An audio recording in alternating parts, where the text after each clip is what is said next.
Great time right now to be a Gamecock for sure. Want to wish Coach Staley and her team good luck this weekend. Certainly the last time we were in the state of North Carolina, we had great luck against the Tar Heels, and excited to watch her team this weekend, and we'll be pulling hard for them, and wish them the best of luck and hope they have the same result that the Gamecocks had the last time we were in North Carolina. So. Yeah, I mean, I've obviously said a lot about NIL from the beginning of it. Let's make sure that we understand. I love that the players are getting paid, and I just say how it is. So, I guess I got called a clown before for saying how it is. NIL has a lot to do with where players go. And to not think that's crazy. And adults choose jobs a lot of times for money, for salaries. So why would a kid not? Welcome in the latest episode of that SEC podcast. I'm your host, Michael Bratton. I go by SEC Mike on Twitter. And hey, a flying solo for this episode, but man, with so much content going around, with spring practice all across the SEC, with the exception of one or two schools. Hell, I know Missouri just wrapped up. If you missed it on the last episode of Recap, we also got a really great recap of the Missouri spring game over at thatsecpodcast.com, including all the video highlights from that matchup. But I say that to say this. I may be spieling here by myself, but we got plenty of content to get through the show. Lane Kiffin firing some shots as usual. Alabama on the revenge tour. But I wanted to start in the SEC East with two programs on the rise. And this is just going to be a debate all offseason long between these two fan bases, between these two programs. Who is going to finish higher in the SEC East this season? Shane Beamer's South Carolina program, Josh Heupel's Tennessee program. Plenty of reasons to love both these programs and the rise that they are both on. But let's start the show in Columbia, where Shane Beamer, they're about a week or so into spring down there in Columbia. And that was kind of something they really hit on during his media availability here. Going into week 2, so many transfers, fresh faces across the Carolina roster. And, we spend so much time talking about Spencer Rattler, but there's many other potentially huge impact transfers on the South Carolina Gamecock roster that we need to recognize. And it starts with, maybe a guy that's not fair to group him in here because he's not yet in Columbia, but Austin Stogner, the Oklahoma tight end. When I went back and watched Spencer Rattler down there in Norman, it was eye-catching how huge this Austin Stogner was. He should be a legit target in this offense. We got Terrell Dawkins, the defensive lineman from North Carolina. Everybody's raving about Devontae Reed, the safety for Central Michigan. Antoine Wells, you probably don't know that name now. The rest of the SEC is going to learn it real quick. The James Madison, the standout. I mean, he's breaking records at James Madison. He played there a year and a half. He's got plenty of year eligibility remaining at South Carolina. I think he's going to develop as a real target here in this offense. Christian Beal-Smith, the former Wake Forest running back, to add some depth. And Lavoisier Carroll, of course, a name that they know in Athens, former touted recruit, played defensive back for the Bulldogs. Now he's transitioning to running back for the Gamecocks. But you're adding veterans. You're adding experienced veterans, guys that have produced at the Power 5 level all across the sport, and you're adding that to a team that just surprised many by going to a bowl game, and not only that, but whooping North Carolina in the process. So that's something that Shane Beamer hit on here. Year 2, what are the lessons learned for him in this program? And I really liked this comment. Year 2, what's different for Shane Beamer? Steve Spurrier, co-coach of the year for a first-time head coach last season, knocked it out of the park. What's it like going into year 2 of his program? One is just doing it the second time through, knowing what's coming, and every day something's going to happen that you don't prepare for, and Coach Spurrier used to always tell me, be flexible, that things happen and you got to be able to adjust and stuff like that. And I get it, understanding that. So that's probably the biggest thing, Mike, is just knowing, one, the players in this program better, in year two, and what makes them tick and their backgrounds and their stories and their challenges and goals and things like that. I feel like that helps me better as a coach because I have better relationships with the guys that have been here, for both for last year and then now this year. So I know how to, connect and reach guys better. You're constantly learning and trying to do a better job of that. They know me, better as well. And then, like I said, just kind of when I say what's coming, when you get into April and when you get into May and planning and things like that, just having a better handle on things like that from that standpoint. But I mean, every day, I've told you guys before, I'm a meticulous, it's a new word, meticulous note taker. So constantly just writing things down and trying to learn and looking back at last year and some of the things that I wrote from last year at this time and whatnot. So you're constantly learning, constantly trying to find ways to get better, but certainly feel like I got a better handle on everything a year later, if that makes sense. Now, of course, this time last year, anytime Shane Beamer came up, all they wanted to talk about was Frank Beamer and the legendary Virginia Tech coach, and for good reason. He's a pillar of this sport. It would not be what it is without Frank Beamer, so let's give him his credit. But there was a lot to be learned from his legendary dad and coach continuity. Let's be honest, even the biggest diehard South Carolina fans, many in the media, calling for guys like Marcus Satterfield to get out and be gone after 1 year. And hey, I'm right there with him, so I'm not throwing those people under the bus. South Carolina's offense was just so inconsistent, so terrible. I believe our guy Adam McClintock, the CFB professor, had Marcus Satterfield as the 109th, leading the 109th most efficient offense in the country due to his metrics. That's just god-awful. That is a guy you fire after 1 year. But, circumstances, certainly the offensive line was a disaster. The quarterback position was a disaster for much of the season with injuries and everything that went into play there. Running back broke his back right before the season started. So many things went wrong. Shane Beamer, of course, had to evaluate all that in these decision-making. And here he is talking about just the value, not only for bringing the staff back, but something he learned from his dad there at Virginia Tech and how this is going to help the players, everybody being in the same system, same coaches, many of these players coming back for a second season under Shane Beamer, and how that should pay dividends this season in the fall there for the Gamecocks. Shane, with the assistance that you guys were able to hang on to, I guess at what point during whether it's during spring or off season or maybe even into fall camp, where it just kind of hits you as the head coach of just the importance of being able to keep those guys on for another year, keep that continuity, and kind of also how that translates into player performance as well? Yeah, no, I think it's huge, Corey. One, it's nothing that I realized. I already knew it, and I saw that from my dad. If you look at his coaching staffs at Virginia Tech, they stayed intact for the most part for his entire career.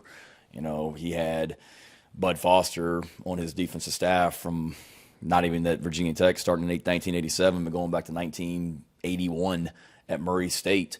Bud was on my dad's staff. So Bud I've known since I was 2 years old when he was a player on my dad's team at Murray State. So for Bud to be there that entire time, he had the same defensive line coach from 1996 until he retired in 2015. Had the same tight ends coach / O-line coach. Same guy was there for since 1989, I guess, and on and on and on. So it's great for the continuity within your program, for sure. It's great for the continuity outside your program when it comes to recruiting, because the same coaches are going in the same high schools year after year after year after year after year, and they know everyone in the school. They know who the 8th grader, 9th grader, 10th grader is coming up, and you don't have to like relearn that or educate yourself on a new area recruiter if you're the high school. And then just what you said. I mean, I've been really pleased with what our guys have been able to retain because they're not having to like teach a new system, and that was important for us on offense, defense, and special teams. For us offensively specifically, the best thing for us was to continue to build on the great things that we did last season and not have our entire offense have to learn a new offensive system. Let's continue to find ways where we weren't very good last year in all 3 phases, and let's continue to evolve and take the next step on offense, on defense, on special teams. And, so far so good because we've been able to our guys are more confident and comfortable in those 3 phases or on those 3 phases with what we did last year, but we've also been able to take the next step and build on that as well.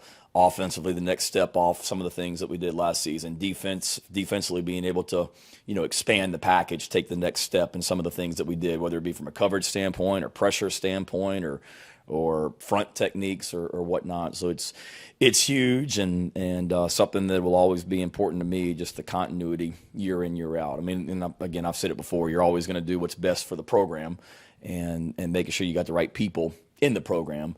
But to me, when you can keep that group intact and continue to evolve, it's a great thing.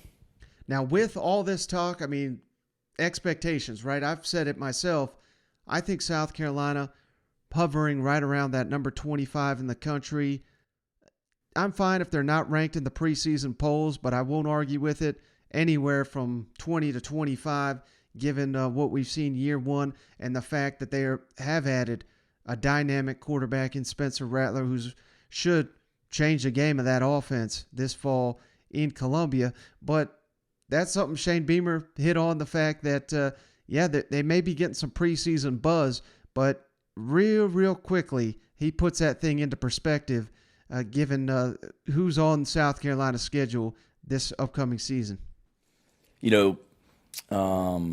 Handle success better. We talked about it in a team meeting this morning that we started out 2-0, then we went 2-2, and then from that point on, we never won more than 2 in a row, and we never lost more than 2 in a row. And there's some positives in that you didn't lose 2 in a row. If you ever lost, you competed and you came right back the next week and won the football game. And there's great things to learn from that, but also being able to handle that success. When you have a great win over whoever it may be, Florida, being able to handle that success and perform better the following week and whatnot, or Auburn or whoever it was. But to me, it's just you realize all the work that went into winning 7 games and realizing it's going to take that much and then more to take the next step.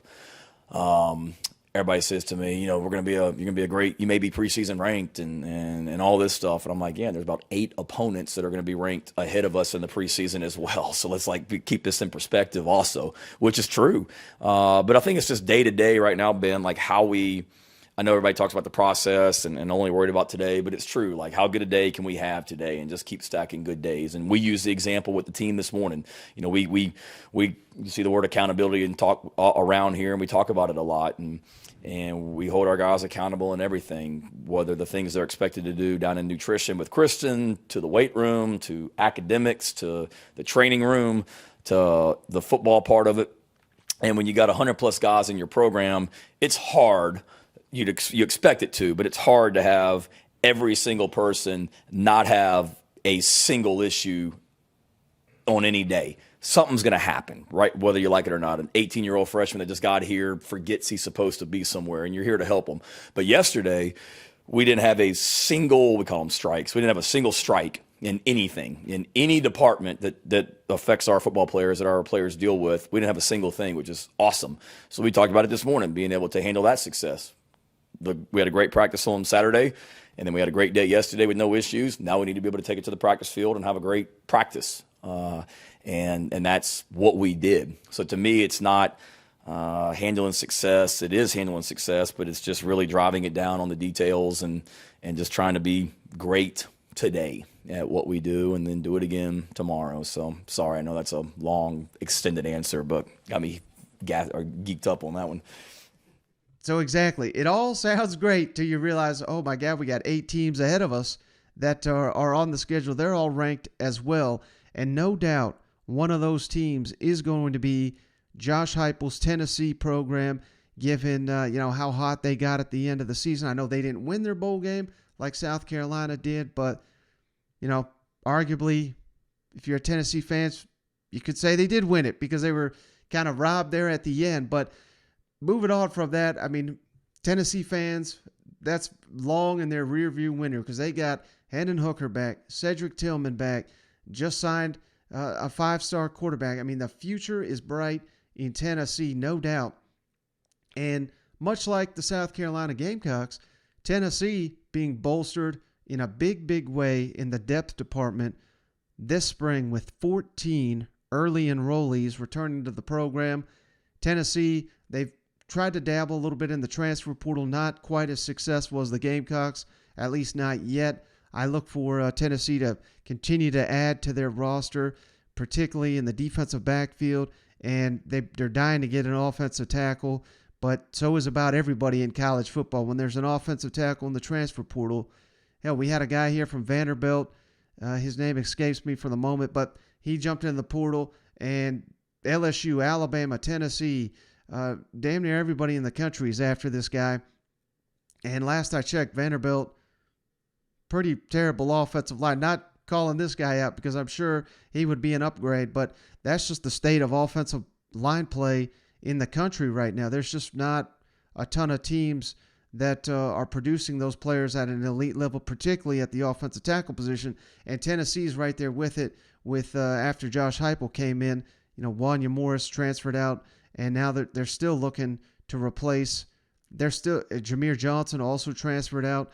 That has been a hole on this offensive line, and it continues to be. So that is a huge area of concern. I know they bringing in, among the 14 early enrollees, Addison Nichols, 4-star signee, but may not be too realistic to have a freshman come in and win a job at offensive tackle year one. So we'll have to see how that goes. But much like Shane Beamer, that is something Josh Heupel addressed during his first press conference of the spring here on Tuesday. How do things compare this year on Rocky Top compared to last year? And you got to remember, I know we all have a short-term memory. It's hard to remember what happened a year ago. But this time last year, everybody and their mother saying Tennessee, they're going to get bowl sanctions. They're going to get devastated by the NCAA. There was one analyst over there at CBS said Tennessee will not make a bowl game for 5 years, given all the defections they had, losing guys to Alabama, losing guys to Michigan State, losing guys to Oklahoma. This roster was rated, and this looked like a paper-thin roster, which for a large part it was. That's why these 14 early enrollees are so huge to add depth to this roster this spring in Knoxville. Going from that situation to, again, you're bringing back Hendon Hooker, possible Heisman candidate, bringing back Cedric Tillman, arguably the most productive receiver returning in the SEC. You're killing it on the recruiting trail right now. I mean, they've done a 180 in a 12-month span. So here's Josh Heupel on how different things are this spring on Rocky Top. Josh, there was quite a bit of craziness getting into spring football last year. Just how different is it this year getting into spring football, and how much easier is it to simply focus on football these next 2 months or so? Yeah, for us, almost all of our staff back, old and young staff, familiarity, you're able to reflect, grow on those things, a lot of understanding of who we are, how we're going to function, how we want to operate, and kids are able to focus on, the details of what we're asking them to do. Coaching staff's in sync and on the same page, and should help us propel us for a great amount of growth here. A difference in year one and year two is just light years of difference. There's so much familiarity and understanding in what we're doing, coaches and players alike. Now, I hit on the fact, Hendon Hooker, we all know how good he was last year. Cedric Tillman, the same, really caught fire. And Tillman was able to do it against Alabama, Georgia, And in the bowl game particularly, I mean, my God, I believe he had 3 touchdowns in the first half. Guy was on fire. Both of these guys could have left school, went to the NFL. But I also think it's fair to say, they're probably not looking at very high draft selections had they went, and that's why they're coming back. They're coming back to improve that stock. They have got something to prove to NFL evaluators, and according to Josh Heupel, these players have taken it seriously this offseason to come back to improve their stock and progress their game in his system. So let's kick it over to Josh Heupel on arguably the 2 most important players on his team this season. Josh, you kind of even go back to last season with Hinton and with Cedric, you've talked about how much better they can get. Obviously, they had a lot of success last season. What kind of edge or what kind of difference maybe have you seen with those guys this offseason as they sort of build off that and try to maximize what they have? Yeah, I think for both of them, it's different this year than it was a year ago in that they're comfortable and confident in who they are as a player and have great understanding of ways that they need to improve and want to improve. They have a great voice inside of the team room, inside of their position units. I think they understand that now, and so the leadership and ownership from within is completely different too. For them to continue to improve, and as you improve, that doesn't mean statistically your numbers are going to be dramatically different either, right? It's about becoming and maximizing who you are and your potential as a football player. Both of those guys have done a great job in the first 7 weeks of our offseason, our first quarter, of having very purposeful work every single day. They've made great strides in understanding, not just on the strength and conditioning side, but understanding the pure fundamentals of the positions that they're playing and how they can incrementally get better. Being able to reflect back on a year's worth of work, and as we move forward, just their intentionality today, I thought was really good. Their voice and their leadership was really strong too. They're only going to continue to improve in those things. And then finally, I went ad nauseum there about the newcomers there that Tennessee's got. According to Josh Heupel, it's only been 1 day of camp here, but these newcomers have come in ready to compete. He says offense, defense, and special teams. So, early signs are this is a group that is going to be able to compete year one, and Tennessee is going to need a lot of these guys ready to go by the time the fall rolls around if Tennessee is truly going to take that next step on the field. Josh, obviously a lot of newcomers across the board, freshmen, transfers. Yeah. Who have you seen emerge from a leadership standpoint from those guys this offseason and maybe even today? I think it'd be really hard and almost unfair for that group to start singling out single individuals as far as leadership. A ton of new guys. I think it's 14 guys. Man, I'll tell you, for new guys coming into the building, they are as mature and have handled themselves from day one about as well as any group that I've ever been around. Done a great job of competing. They've done a great job of helping each other out. They have a really good understanding of what we're doing. I'm really proud of what they were able to do today, blending in to what we're doing, offense, defense, and special teams. It shows the purpose in which they worked here leading up to today, and it's a group that we feel physically, their talent, who they are, got a chance to grow and develop here during spring ball, but have great off seasons and put themselves in a position to compete during training camp and earn playing time.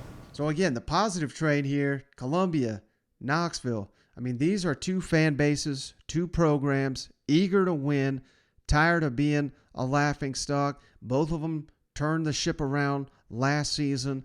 And, man, we're talking a competitive East because they're saying the same things in Gainesville.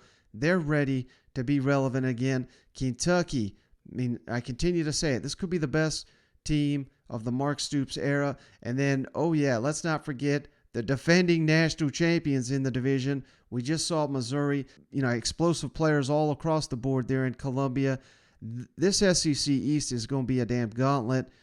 Probably not up to the caliber of the SEC West just yet, but, between 2 and 4, 2 and 5 in that division, I mean, we're really splitting hairs at this point in time, and you can make a case for either one of these teams, not only finishing second in the East. I mean, if they put together, all the pieces come together and an upset or 2 happens, you could talk me into Tennessee or South Carolina winning the East next season. So this is going to be a debate all off season long. And, I cannot wait to see how it shapes out here in the SEC East.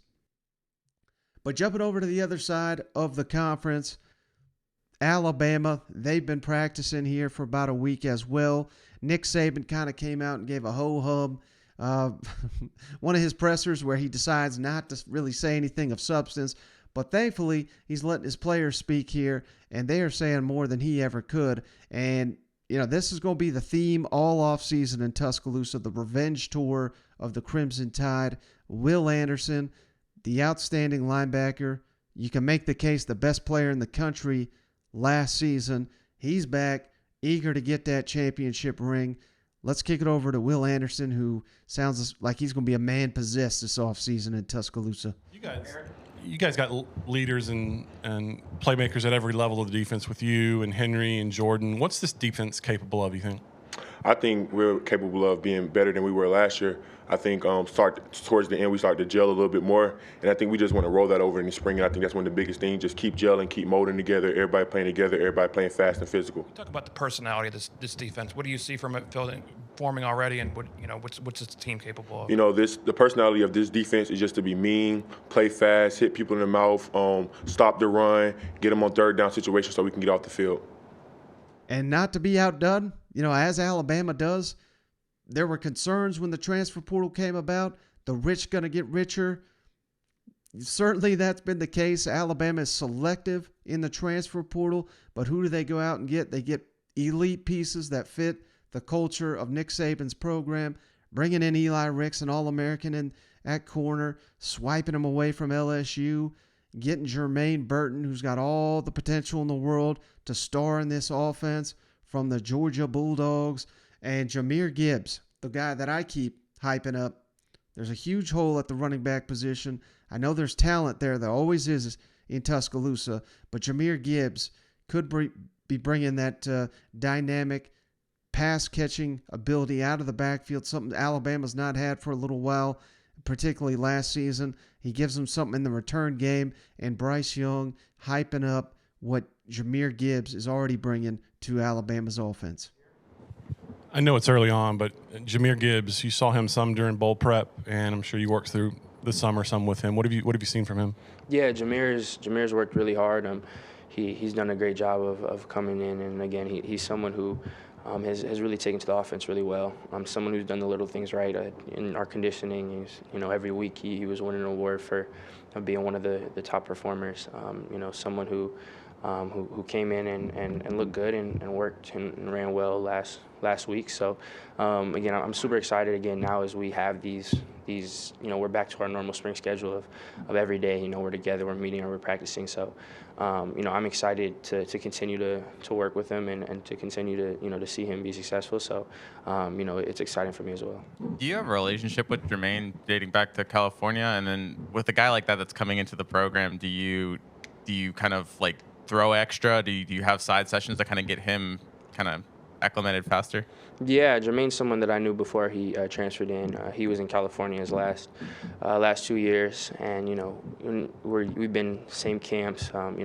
We've been in the same circle. So he was someone that I knew before college, and when he's someone who came in and really has a really professional mindset as far as him early, right when he transferred in, wanting to know the plays, want to know the system, meeting with Wig, talking with me and asking me questions about how we did stuff, how our operation worked, certain routes, the specifics. So, he's someone who's worked hard to catch up as quickly as possible and kind of bridge that gap. And, before spring starts, you always, especially when it's newer faces, you get those sessions on the side of throwing and trying to get that chemistry down and get a feel for one another. So, we had a relationship before college, and, we've had some stuff before spring practice, and then getting our first practice in last Friday, and then now, again, attacking it and having these 14 coming up is going to be big. So I'm excited for that. So good luck trying to stop these guys. That's all I'm trying to say. But, Alabama by no means a perfect team. I don't think there's, at this point in time, I'm ready to say, they're just going to beat the hell out of everybody they play. But certainly an angry Alabama's not the one you want to be facing on Saturday. And it's early, but, they're saying all the right things down there in Tuscaloosa. And, good luck. Good luck to their opponents this year. That's all I got to say on that one. Now, last team we're going to hit on this episode, let's kick it on down to Oxford, where the Ole Miss Rebels kicking off spring camp this week here on Tuesday as well. And, obviously the big story down there, all 3 coordinators gone, replacing 14 starting players, 33 lettermen from the first 10-win regular season team in program history. A lot to rebuild down there in Oxford, or reload is the term better suited for Lane Kiffin's program, the way they're attacking everybody in the transfer portal. And since we've last recorded, they've landed another one. Former SMU running back Eusebius Bentley was a coveted guy, went into the portal, immediately landed at Ole Miss.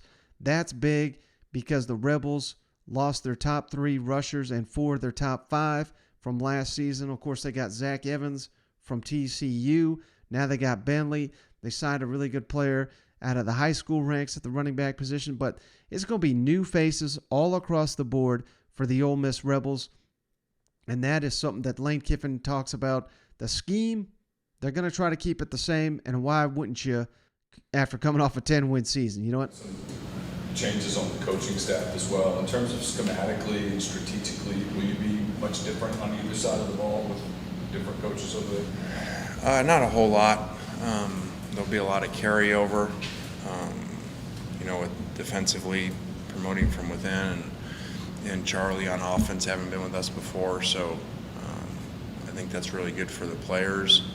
There'll be some changes, but not overhauls, and that's what you should do. You win 10 games, you always want to try to get better and improve and, look at new ideas and things, but, not totally scratch. Kind of like what we did schematically a year ago on defense, where we dramatically changed. So I don't think you'll see a whole lot of difference from the outside. Have y'all worked out who are going to be the offensive defensive play callers yet, or is that kind of work in progress? That would be Partridge and Charlie. And of course, with Matt Corral off to the NFL, likely a first-round pick. I think the latest Mel Kiper projecting Corral to go to the Detroit Lions as their first-round pick. We'll see if that comes to fruition. But we got a big quarterback competition there at Ole Miss. A lot of people penciling in the Southern Cal transfer Jackson Dart as the guy, and he very well could be.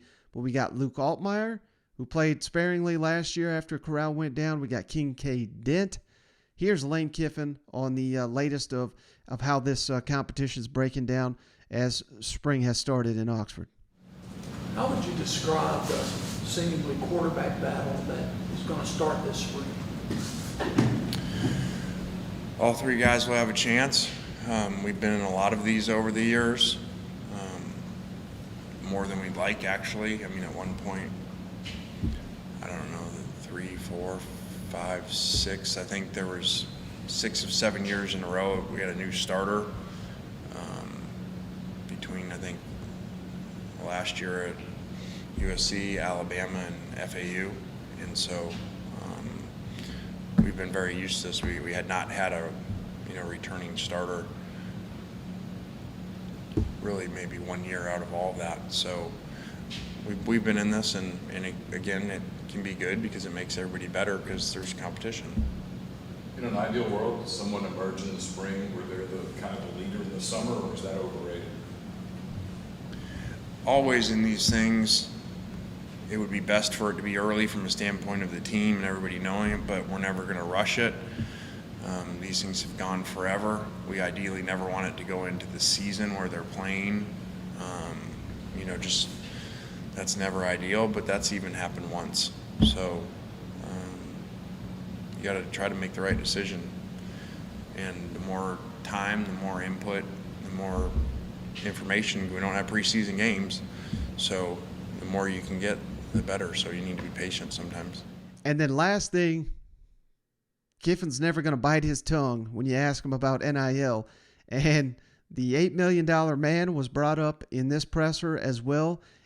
Certainly these guys know what they're doing when they're asking Kiffin a question like this, given his comments on Jimbo and A&M and the NIL from last season. And Kiffin even references that here in his response to NIL and college free agency, as he calls it. And hey, he's just calling it like he sees it, he says. Yeah, I mean, I've obviously said a lot about NIL from the beginning of it. Let's make sure that we understand. I love that the players are getting paid, and I just say how it is. So, you know, I mean, I guess I got called a clown before for saying how it is. NIL has a lot to do with where players go. And to not think that's crazy. And I mean, it'd literally be like being a head coach in the NFL, signing a great free agency class, you know, of signing guys, going out and getting these great players and coming up here and saying to you guys that had nothing, the contracts had nothing to do with why the players came here, and they just want to come play for me. So obviously it has a lot to do with where players go, and it should. I mean, you're talking about 17, 18-year-old kids, you know. Adults choose jobs a lot of times for money, for salaries, so why would a kid not? God bless Lane Kiffin for coming to this league and giving us some more ammo down there in Oxford. I cannot wait for this Texas A&M Ole Miss game. I wish Ole Miss and Tennessee, hell, maybe, who knows, maybe they'll play in Atlanta this year. They'll be searching everybody that comes into that stadium for golf balls and mustard and all that. But hey, that's going to wrap it up on this episode of the show. Florida and Georgia, they both had media availabilities here on Tuesday, but they got started late into the evening, so I'm going to hold off on them for another day, and we'll have plenty of SEC action coming at you on Thursday. I promise there'll be something breaking that we'll have to discuss. So hopefully I'll reach out to Cousin Shane, try to get him back on board for the next episode of the show. But I do appreciate each and every one of you for hanging out. And as always, if you made it this far, if you wouldn't mind giving us that 5-star written review on the Apple Podcast app and now on Spotify, and we're happy to send you a beer koozie free of charge just for doing that. But that's going to do it. We'll catch you on the next one.